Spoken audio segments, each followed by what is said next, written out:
खुलुमबाय आं दिनै नैबे फिथाइ मोदोमफुल फिथाइ गोमोन खानानै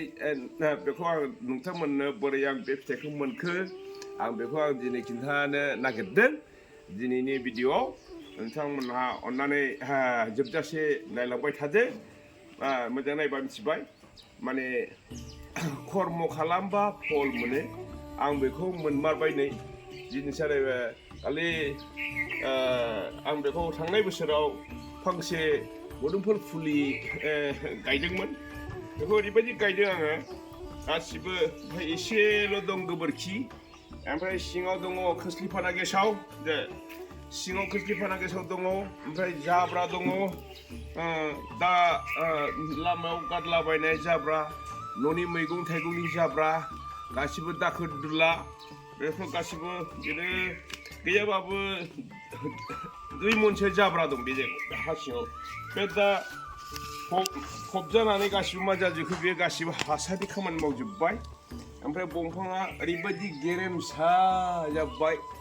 गेरेमसा जानानै मा जाखो फिथाइया ओरैबायदि गिदिर गिदिर थाइबाय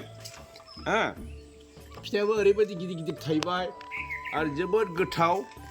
आं दा बेखौ मा खालामनो नागिरदों आंनि मोजांनि थाखायबो उसुंसेनि मोजांनि थाखायबो रायजोफोरनि मोजांनि थाखायबो आं बिनि जोलैखौ बिनि बेगरखौ आङो दोननो नागिरदों मानोना हाथायाव दा जोलैखौ मोननो गैला हाथायाव जोलै बिराद दंनाया दङ गासिबो फुराना गेसाव लाबोनानै फोफै खेबसे लाबोबाबो मोनसेबो रज'आ ओमफ्राय बिदिनो रज'बाबो फिथाइ होआ फिथाइ थाया माबा गेसाव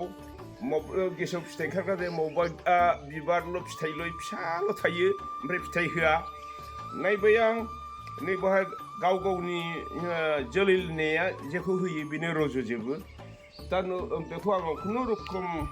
फोथांनो हादों मोजां जोलै लाबोनो हानानै ओंखायनो आंनो दा बेखौ आङो बिनि बेगरखौ जोलै दोननो नागिरदों जाहाथे बेबायदि मोजां जोलैजों अर्गेनिक जोलैजों दुनिया एरलांजोबो दा बोथोरफोर आं बेखौ गोमोनखौ जानोसैबो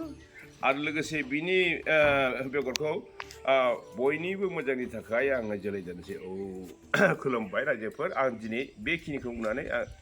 फोजोबथ'बाय गोजोन्थों